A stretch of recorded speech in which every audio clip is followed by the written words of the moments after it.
नमस्कार, बहुत बहुत स्वागत करते हैं आपका। इस खबर में हम कुछ ऐसी बातें आपको बताने जा रहे हैं जो साफ करेंगी कि आखिर नीतीश कुमार बार बार भाजपा के साथ क्यों चले जाते हैं और इसके पीछे की पूरी कहानी क्या है। इस इनसाइड स्टोरी में बहुत सारी ऐसी बातें हैं जो समझने की चीज़ है। आपको बता दें कि इतने बड़े गठबंधन में रहते हुए भी नीतीश कुमार आखिर संतुष्ट क्यों नहीं हैं। जैसा कि आप सभी जानते हैं कि बिहार में सबसे बड़ा गठबंधन जो है वो एमवाई का है और इसको लेकर के राष्ट्रीय जनता दल ताल ठोकती है। अच्छा, इसके पीछे की सच्चाई भी है कि अक्सर इस पूरे मामले में जब भी चुनाव होते हैं तो एमवाई फैक्टर काम करता है और वो राष्ट्रीय जनता दल के पक्ष में जाता है। लेकिन 2019 की बात करें लोकसभा की तो ये फैक्टर काम नहीं किया था और 40 में से 39 सीटें जीत करके कहीं ना कहीं एनडीए महागठबंधन पर बहुत भारी पड़ा था। वो तो पुरानी पार्टी कांग्रेस है जिसने महागठबंधन की प्रतिष्ठा बचा ली और एक सीट उसको आ गया। एक लंबे समय से इस देश नहीं दुनिया की सबसे बड़ी पार्टी, सबसे मजबूत पार्टी भारतीय जनता पार्टी बार बार नीतीश कुमार के साथ क्यों आ जाती है। 44वां स्थापना दिवस मनाने के बावजूद भारतीय जनता पार्टी अब तक नीतीश कुमार के भरोसे क्यों रहती है। आज भी ये कहते हुए कि नीतीश कुमार के साथ कोई भी दोस्ती नहीं कर सकते हैं, अपनी राजनीतिक जमीन तलाश कर रही है बिहार में। अब इसके पीछे की कहानी आप समझेंगे तो आपको लगेगा कि गेम बड़ा है। बिहार में यह वह समय याद कीजिए जब कांग्रेस का बोलबाला हुआ करता था और जेपी के आंदोलन के बाद से कांग्रेस ने कहीं ना कहीं अपने जनाधार को खोया और उस जनाधार में खोने के पीछे या कहा जाए कि जेपी आंदोलन के बहुत सारे नेता पैदा हुए और उन नेताओं ने लगातार अपने बिहार पर धमक बनाई। जेपी के बिहार से आंदोलन होने के बाद कांग्रेस की सरकार की जड़ें केंद्र में भी हिल गई थी, लेकिन बिहार में कांग्रेस की ज़मीन फिर भी पक्की थी। 1989 के बिहार दंगों के बाद जेपी और लोहिया के ही एक अनुयायी लालू प्रसाद यादव राजनीतिक उदय की तरफ बढ़े और यहाँ से बिहार में राजनीति की जो कहा जाता है कि मौसम बदला और उस मौसम में एमवाई समीकरण को उन्होंने बड़ी मजबूती के साथ पकड़ लिया और बिहार में एक बड़े नेता के रूप में सामने उभर करके आए, जिसमें नीतीश कुमार उनके साथ खड़े नजर आए थे। अब इस बात को इस तरह से देखिए कि ये दोनों की दोस्ती तब भी थी 1990 में जब लालू प्रसाद मुख्यमंत्री बने, तब भी नीतीश कुमार उनके साथ से, लेकिन ये संबंध नहीं चल पाया। लेकिन इतना सब कुछ होने के बाद बार बार नीतीश कुमार और भारतीय जनता पार्टी एक दूसरे के साथ क्यों रहते हैं। जब भी नीतीश कुमार भारतीय जनता पार्टी को छोड़कर महागठबंधन या फिर कहा जाए राष्ट्रीय जनता दल के साथ आते हैं तो लंबे समय तक टिक नहीं पाते हैं। उसके पीछे का सबसे बड़ा कारण है कि कहीं ना कहीं नीतीश कुमार को वो डर हमेशा बना रहता है। बिहार भाजपा में सरकार का हिस्सा भले न हो, लेकिन विधायकों के नंबर में वो सबसे बड़े विपक्ष के रूप में है और उसकी भूमिका भी वो निभा रहा है।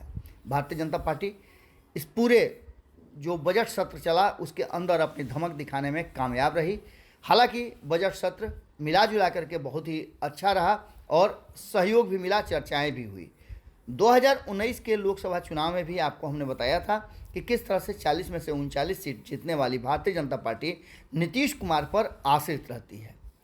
इस पूरे मामले को देखें तो बिहार में भाजपा के पास कोई ऐसा चेहरा नहीं है जिसे जनलोक की पहचान हो और उसे जनता का नेता कहा जा सके। हालांकि बहुत कुछ बदला है और नई बदली हुई परिस्थिति में भारतीय जनता पार्टी के कई नेता सामने आए हैं, जिनमें से आपने देखा होगा कि मुखर अभिव्यक्ति के लिए जाने जाने वाले कई नेताओं को साइड करते हुए सम्राट चौधरी को सामने किया गया है। और यही वो कारण है जो कहा जाता है कि नीतीश कुमार और भारतीय जनता पार्टी का अब संबंध नहीं हो सकता है। लेकिन सबसे बड़ी बात जो हम बार बार बता रहे हैं कि नीतीश कुमार क्यों बार बार चले आते हैं भारतीय जनता पार्टी के साथ और भारतीय जनता पार्टी को भी उनका ये संबंध अच्छा लगता है, तो उसके पीछे का कारण है कि नीतीश कुमार और भारतीय जनता पार्टी दोनों एक दूसरे के रास्ते में नहीं आते हैं। अगर भारतीय जनता पार्टी को अपने किसी एजेंडे पर काम करना है तो नीतीश कुमार उसका विरोध तो जरूर करते हैं, लेकिन समर्थन भी कई मुद्दों पर करते हैं।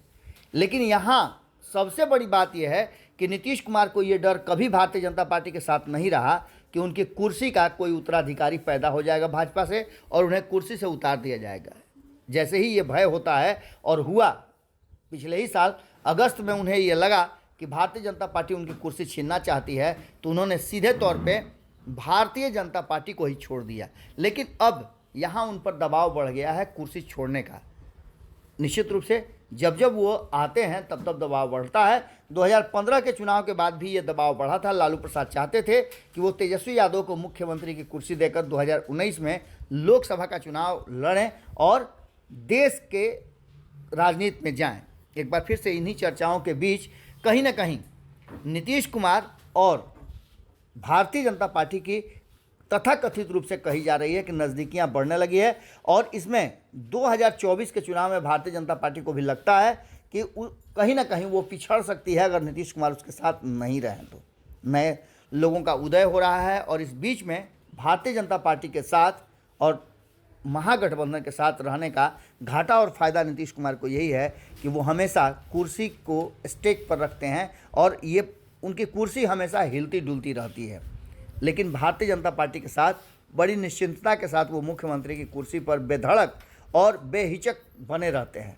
अब देखना दिलचस्प होगा कि एक बार फिर से चर्चा शुरू हो गई है, और इस चर्चा में नीतीश भाजपा के साथ जाने की चर्चा जमकर होने लगी है। इसके पीछे की असली कहानी ये है कि नीतीश कुमार एक बार फिर से 2025 तक तो हैं ही बिहार के मुख्यमंत्री, लेकिन आगे भी वो मुख्यमंत्री बने रहना चाहते हैं, और इसके लिए उनको कहा जा रहा है कि महागठबंधन से ज़्यादा भाजपा की ज़रूरत होगी। वहीं भाजपा को भी 2024 में नरेंद्र मोदी को प्रधानमंत्री बनाने के लिए नीतीश कुमार की ज़रूरत महसूस हो रही है। आपको ये विश्लेषण कैसा लगा ज़रूर बताइएगा। इस विश्लेषण के साथ हमने कोशिश किया ये बताने का कि बिहार की राजनीति में किस तरह का गेम चल रहा है, और अगर आपको ये गेम समझ में आता है तो निश्चित रूप से आप कमेंट बॉक्स में अपनी बात रखिएगा। बहुत बहुत धन्यवाद, नमस्कार। अगर ये वीडियो पसंद आई और वह बिहार के राजनीति और बिहारियत से सरोकार रखेनी तो सब्सक्राइब बटन दबा के चैनल के सब्सक्राइब कर ली। ओजे एगो घंटी बा, ओकरा बटन दबा देला से कुल सटीक और मारक खबर रुआ मुफ्त में मिल जाई।